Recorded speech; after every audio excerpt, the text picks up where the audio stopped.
Vou cumprimentar o advogado, mestre pela Universidade Mackenzie, doutor em Filosofia do Direito pela Universidade de São Paulo, USP, e professor universitário Vitor Amaral. Professor Vitor Amaral, bom dia. Vitor, você me escuta bem?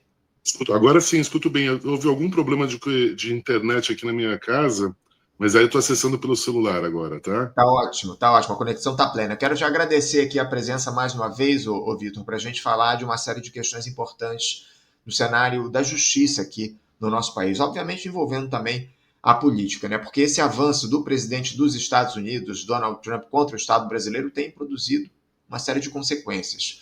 Uma delas é essa decisão do ministro do Supremo Tribunal Federal, Flávio Dino, que proibiu, na última segunda-feira, restrições decorrentes de atos unilaterais estrangeiros por parte de empresas ou outros órgãos que operam no Brasil. Essa determinação consta de uma ação movida pelo Instituto Brasileiro de Mineração, o IBRAM, contra ações judiciais movidas por municípios brasileiros na Inglaterra. O ministro, entretanto, estabeleceu que esse impedimento vale também para, abre aspas, leis estrangeiras, atos administrativos, ordens executivas e diplomas similares, fecha aspas. É o caso, por exemplo, da Lei Magnitsky, empreendida pelo governo dos Estados Unidos para tentar punir o ministro Alexandre de Moraes, ministro do Supremo Tribunal Federal, que permite a punição financeira a cidadãos estrangeiros. Essa lei, Vitor, ela, por exemplo, permite impedir que uma pessoa tenha cartão de crédito de grandes bandeiras que operam nos Estados Unidos ou que contrate serviços de empresas que atuem no país. Vitor, há uma polêmica muito grande em torno dessa questão e está claro que o Flávio Dino tenta, de alguma forma, blindar o ministro Alexandre de Moraes com essa decisão.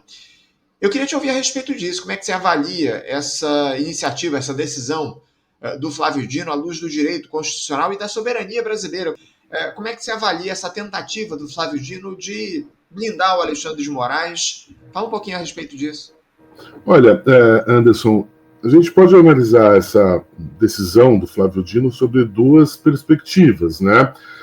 Uma primeira perspectiva, ela está diretamente relacionada à própria legalidade ou respeito ao devido processo legal ou até a própria legitimidade dessa decisão, né?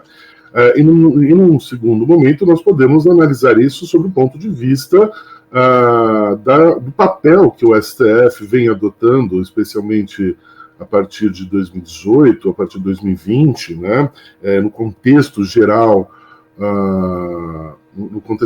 do ataque ao Estado brasileiro, à democracia brasileira, né? Então, partindo da primeira premissa que eu faço a análise, nós temos que lembrar que a decisão do Flávio Dino é uma decisão que, ela, por óbvio, ela se insere no contexto de um outro processo judicial, né? E a decisão dele não faz referência direta à própria Lei Magnitsky, né? Mas ela tem efeitos indiretos a essa legislação, e isso se insere dentro de um contexto do próprio papel do Supremo Tribunal Federal no controle da constitucionalidade das leis, né, e especialmente na questão no que diz respeito ao próprio direito internacional, né.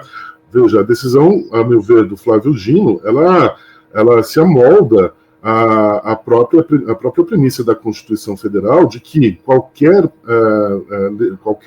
ato normativo estrangeiro, né, de direito internacional, ele somente teria validade no Brasil caso fosse aprovado por decreto legislativo perante o Congresso Nacional, como é de costume com outras situações, tais como tratados internacionais, e outras normativas, sejam elas bilaterais, sejam elas multilaterais, né? Então, e ao meu ver, nesse contexto, uma decisão nesse sentido, ela está intrinsecamente relacionada ao próprio papel atribuído constitucionalmente ao Supremo Tribunal Federal no que diz respeito ao controle da constitucionalidade das leis.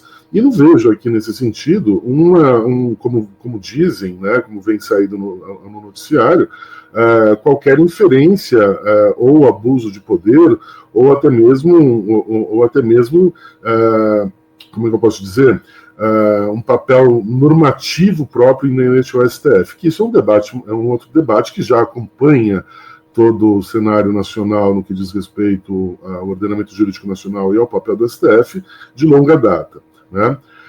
Num segundo momento, fazendo uma leitura para além dos estritos termos da legislação, dos estritos termos dos quadrantes do direito brasileiro, né, do pensamento justpositivista, nós não podemos nos esquecer que o direito é uma forma política por excelência, né? O processo judicial, ela é uma forma política por excelência, e o seu uso, a sua existência, ela se insere dentro do contexto mais amplo, não só numa relação entre partes, mas também num contexto até de uma política de Estado, né? E nesse sentido, o STF vem se colocando, especialmente a partir de 2020, 2021, como o grande baluarte, como o grande defensor das instituições democráticas, né, das instituições do Estado, contra qualquer tipo contra uma forma de política não institucional, né, uma forma de política que vem sendo capitaneada por uma extrema-direita nacional, alinhada aos interesses estrangeiros, né, especialmente agora mais renovados com o governo Trump, né, de enfraquecer as instituições tal como elas se colocam para se construir novas instituições ao bel prazer desse grupo político que infelizmente alcança atualmente na disputa ideológica, na disputa política partidária, quase 1/3 da população brasileira, né? Então, nesse sentido, eu vejo a decisão do ministro Flávio Dino como de uma altivez, né, na defesa imediata, política imediata, contra os ataques que o Brasil vem sofrendo, né, tanto no contexto das relações geopolíticas internacionais, da relação do governo Trump, que é um governo de extrema-direita, se não até mesmo nazista, né? A gente não pode esquecer que ele recentemente se manifestou contra a Alemanha pelos direitos de liberdade de expressão, contra leis que falam, que impedem a propagação e a fala sobre de uma ideologia nazista, né? Que está totalmente alinhada com esse terço, né, do bolsonarismo, desse movimento bolsonarista que existe aqui no Brasil. Então, a meu ver, é um plano imediato, é uma decisão corajosa, né,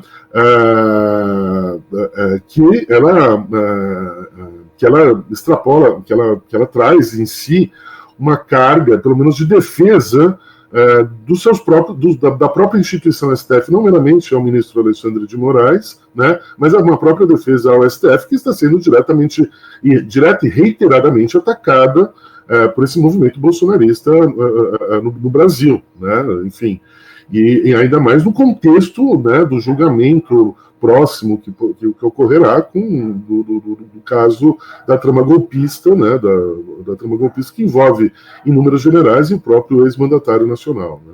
Sem dúvida. A partir do dia 2, esse julgamento de Jair Bolsonaro tem início lá na primeira turma do Supremo Tribunal Federal. Agora, Vitor, essa decisão do Flávio Dino, ela pode ser interpretada como um recado institucional de que o judiciário não aceitará ingerências externas, sobretudo quando partem de medidas unilaterais como essas do governo Trump?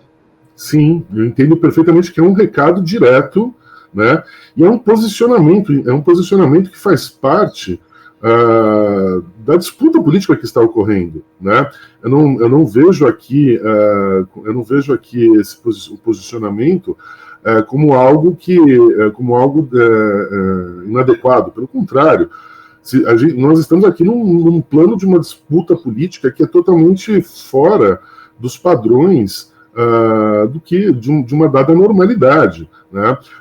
Nós vemos claramente que esse alinhamento dessa extrema-direita tanto no plano brasileiro quanto no plano internacional, que ela parte sempre de um pressuposto de de distorcer a realidade, distorcer os fatos, criar factoides, né, criar mentiras, né, fake news, como se diz normalmente, né, para se legitimar ações cujo interesse não está dado claramente, né, nos levando a questões de suposições. Né? Então, por exemplo, a gente estava escutando aqui agora a fala anterior do João Carvalho, né, por exemplo, na questão da Venezuela, que foi o assunto que o Filho encerrou a entrevista anterior, né, acusando a Venezuela como sendo um Estado narcotraficante. Isso é uma falácia completa, né? É você criar um factoide para dizer, né, para você desorientar e simultaneamente criar a opinião pública que não, sobre uma base que não é real. Da mesma forma que vem sendo feito aqui no Brasil pelo ex-mandatário e todos os seus asseclas, né, desde de sua posse, né, em que você distorce a realidade, inverte as posições, né, para se criar uma exceção que legitime medidas mais contundentes, até mesmo no sentido de um golpe de Estado. Né? Então, nesse sentido, eu entendo perfeitamente que o STF, enquanto instituição política, né, que faz parte dos três poderes nacionais, ele acerta no sentido de marcar posição ao dizer, né, desculpe a vulgaridade de dizer, mas dizer aqui não. Né? Aqui não me venham com histórias. Aqui dentro é uma afirmação até de uma dada soberania nacional. Por óbvio, o que a gente tem visto, né, nesse contexto pelo menos no noticiário recente, a partir desta decisão, né, e a partir de tudo que vem acontecido, é um medo gigantesco na defesa de interesses privados, especialmente de instituições financeiras e de empresas que têm controle direto e indireto de capital estrangeiro, especialmente de capital americano. Né? Só que a gente aqui, com todo respeito, a gente está, fazendo aqui uma analogia, a gente está próximos aos acordos de Munique. A gente está lidando com uma pessoa que não é confiável, a gente está lidando com uma pessoa que não tem, politicamente, próximo ao que o Hitler fazia com Chamberlain nos anos 30, né? Que eu faço acordo, digo, mas eu não respeito o acordo. Enfim, então causa muita espécie, né? Do ponto de vista de soberania, né? Causa muita espécie por sua própria contradição, que boa parte desse setor financeiro nacional, que se diz patriota, que se diz da defesa dos interesses brasileiros, pelo contrário, na realidade eles estão totalmente alinhados com os interesses financeiros americanos. Eles veem uma oportunidade de manter a sua posição e até mesmo ganhar muito dinheiro nessa exportação, né, com as suas atividades econômicas, né? Enfim, então, daí que a postura, por exemplo, de uma dada sensatez, né, como no outro processo que foi proposto pelo Lindenberg Farias, né, que está sobre a relatoria do ministro Cristiano Zanin, especificamente, que trata sobre este objeto específico da Lei Magnitsky, né, ela até entende o respeito no ponto de vista de se buscar uma dada serenidade, se ouvir interesses, se ouvir outras questões, mas no calor da disputa política do imediato, a decisão do Flávio Dino, a meu ver, ela foi muito acertada, especialmente no que diz respeito ao tom, né? Especialmente no que diz respeito ao tom, no que diz respeito ao tempo, e não vejo ela, eu vejo ela num sentido sem extrapolar, né, os limites da causa no qual ele julgou, porque ele ali dentro está exercendo sua competência enquanto ministro do STF de dar uma interpretação conforme geral e abstrata, né, as situações que podem ser análogas. Então ele estava ali fazendo uma questão relacionada a uma questão de minérios, né, com a Inglaterra, mas a interpretação dele ele tem alcance erga omnes, né, e nesse sentido eu achei ela de bom tom. Vitor, eu queria aproveitar que você citou na tua última resposta os setores financeiros para entrar talvez na área mais complicada aí dessa decisão do Flávio Dino, que diz respeito à situação dos bancos brasileiros, né, que tem investimentos nos Estados Unidos. Parece que a Lei Magnitsky, essa decisão do Donald Trump, implementa e define que os bancos brasileiros que continuarem permitindo que o Alexandre de Moraes faça movimentações nessas instituições, que elas sofram sanções nos Estados Unidos. Eu queria que você falasse um pouco a respeito disso. Como é que as instituições bancárias brasileiras devem se colocar juridicamente em relação a uma eventual sanção do governo do Donald Trump por lá, ou seja, elas ficariam proibidas de fazerem transações nos Estados Unidos? Eu queria que você detalhasse aqui para a gente como é que elas podem se proteger disso e se de fato o Donald Trump o governo estadunidense pode impedir que esses bancos nacionais atuem internamente lá nos Estados Unidos a partir dessas sanções da Lei Magnitsky, porque parece que esse é um terreno muito movediço, né, Victor? Claro. Olha, Anderson, a gente tem que entender essa questão, né, também num duplo sentido. E o primeiro sentido, claro, é o imediato das relações jurídicas, né, e no segundo sentido, num contexto de uma disputa geopolítica internacional, né. Então, indo no primeiro momento, particularmente não tenho acesso, né, às decisões que vêm sendo dadas nos Estados Unidos no que diz respeito a essa questão. Ao que me consta, né, a própria Lei Magnitsky, ela trabalha num contexto de uma escalada proporcional do uso da violência do Estado, né, porque a própria legislação ela é uma forma de legitimação da violência do Estado, e quando eu falo isso no sentido geral e amplo, né, dentro de um contexto de uma disputa política, né. Então, ao meu ver, nesse primeiro momento, ao que me consta, o uso desse instrumento normativo, ele tem duas fases, né, nesse sentido da escalada. No primeiro momento, no sentido de congelamento de bens, e no segundo momento, no sentido de responsabilização de terceiros que tenham, direta ou indiretamente, relações com esse terceiro, com essa pessoa que foi objeto dessa legislação, né. Então, por óbvio que toda essa situação ela traria dentro do Estado americano, né, sobre uma leitura estritamente juspositivista, uma situação de um devido processo legal. Haveria que haver uma situação de uma intimação, notificação sobre essas instituições financeiras, né, com um processo legal nos Estados Unidos, que aí me escapa poder comentar com mais detalhes nesse sentido. Mas, como eu disse, essa é uma questão que não é automática, né? O direito não é contrário senso, ele não é algo exato. Pelo contrário, o direito é o que há de maior da manifestação da política, né? Porque ela é inerente à própria sociabilidade e, consequentemente, ela faz parte da disputa política. Nesse sentido, poderia-se dizer até mesmo que estamos diante de uma situação de um lawfare, né? No uso de um lawfare num contexto de uma disputa geopolítica internacional, né? Específica, num sentido intimidatório,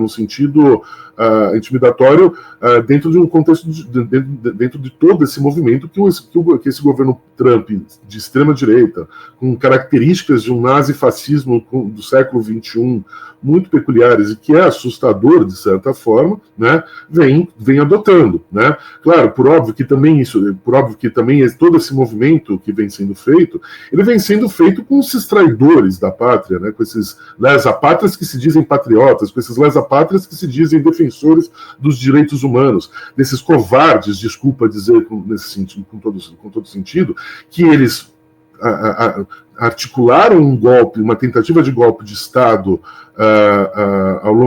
especialmente após perderem as eleições, e agora, como covardes medrosos, não assumem o que fizeram, né?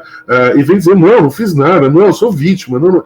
mas isso também faz parte do contexto dessa disputa geopolítica. Mas voltando voltando à tua pergunta, né, nesse contexto, quando a gente tem que entender que o uso desse instrumento pelos Estados Unidos, ela está no contexto ela se dá no contexto da manutenção de uma posição imperialista americana, né? Como é que eu posso dizer? Que se consolida desde o pós-Segunda Guerra Mundial, né?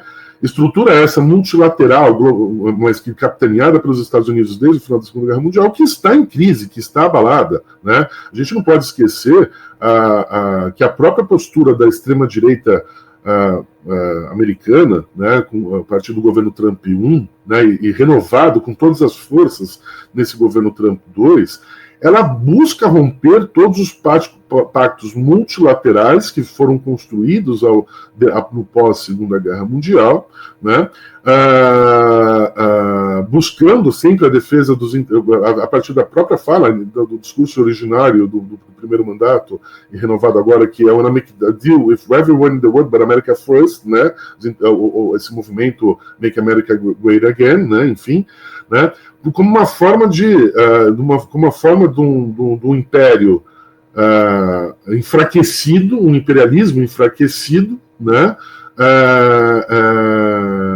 que busca manter o seu status quo. Se ele vai ter sucesso com isso ou não, não podemos dizer. Ninguém tem a bola de cristal para poder dizer o que vai acontecer nos próximos 5, 6, 7 anos de idade. Mas todos esses ataques têm pelo plano de fundo, né, essa disputa imperialista, né, que vem ocorrendo, essa disputa para manutenção da hegemonia do dólar americano como forma de dominância das relações, não só comerciais internacionais, mas de todas as relações sociopolíticas para além das soberanias dos Estados nacionais, né? Uma forma de controle indireto de toda a economia global, de certa forma, e a acumulação de riquezas nos Estados Unidos. Então, ao meu ver, essa escalada, só concluindo, Anderson, né? Não existe esse automatismo, né? Como é que fala? Já de se aplicar sanções às instituições financeiras. Mas isso abre uma possibilidade a depender do desenrolar dos acontecimentos, a depender do desenrolar dos fatos que vem ocorrendo, possa servir como uma forma de coerção, né, do governo Trump contra o Brasil, especialmente no contexto das eleições que se avizinham no ano que vem, né? Dentro desse tumulto todo que a gente tem, que se avizinha aqui dentro para 2026, né? Sem dúvida, tudo isso está dentro desse pacote aí, que é o das eleições presidenciais que a gente vai ter no ano que vem, e também, obviamente, desse julgamento do Jair Bolsonaro que vamos ter no próximo mês, a partir do mês de setembro. Ô Vitor, eu queria voltar a tratar da questão dos bancos aqui.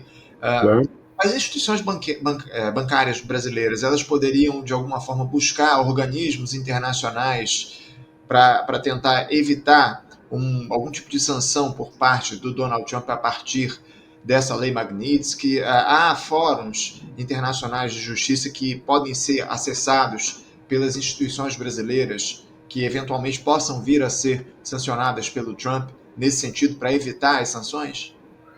Olha, Anderson, aparentemente não, né? Aparentemente não, porque esses órgãos e organismos internacionais, eles estão dentro de um contexto de tratados internacionais que são de representação do próprio Estado brasileiro. Isso induziria a um próprio posicionamento do Estado brasileiro pelo Poder Executivo, pelo governo Lula, né, na defesa dos interesses nacionais, né? Mas a questão fundamental aqui dentro, né, é que quando é o uso desses instrumentos como forma de coerção, né, para uma pauta política específica, mas não só, né, ela está dentro de um contexto mais amplo, né. A gente não pode esquecer, e até que a gente vive, que todas as iniquidades, todos os problemas que a gente tem na nossa economia, né, elas estão direta e indiretamente relacionadas ao aspecto da própria dolarização. Então, veja, o que eu quero dizer com isso? As próprias instituições brasileiras, quer pela sua composição societária, quer pela sua composição, quer pelos negócios que são feitos, elas estão diretamente atreladas, né, aos organismos internacionais como um todo, né, e principalmente elas estão diretamente relacionadas, elas possuem uma influência muito grande sobre a partir do dólar e a partir das instituições financeiras americanas, né? A gente vê, e isso remonta a próprio processo do desenvolvimento do neoliberalismo, o pós-fordismo no Brasil, que remonta até mesmo ao Plano Real, antes até mesmo do Plano Real, já no início da redemocratização, o Plano Collor, o Plano Cruzado, Bresser, né, que resulta no Plano Real. E o Plano Real o Plano Real, para além de uma questão meramente financeira, foi um plano de uma readequação do Brasil, de uma readequação da economia brasileira, né, inserindo ela dentro dos quadrantes da economia mundial, pós-fordistas ou neoliberal nesse contexto.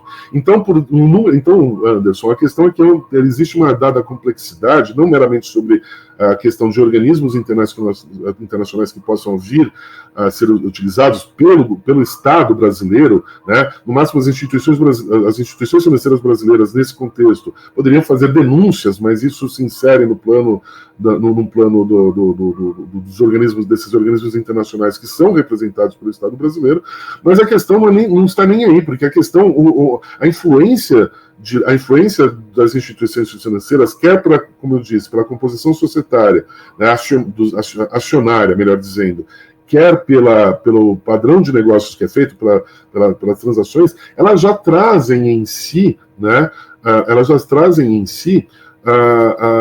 um controle dessas instituições, ainda que indireto, por interesses de lucro, por interesses de negócios, ou até mesmo por poderes institucionais inerentes a essas empresas, nessas instituições financeiras, dessa influência. E isso nos levaria, mais uma vez, levaria toda a situação, mais uma vez, a disputa, né, quer dizer, a toda uma disputa geopolítica, né, a uma disputa entre estados, né, e o que se vê, e aqui concluindo para a gente continuar a conversa, é que na atualidade do governo Trump, né, com a composição de forças políticas em que esse governo ele tem nas mãos tanto o Poder Executivo quanto o Legislativo, as duas câmaras, né, Senado e Câmara dos Deputados, e a Suprema Corte Americana, isso é como se fosse um cheque em branco para o governo Trump usar de uma maneira sem qualquer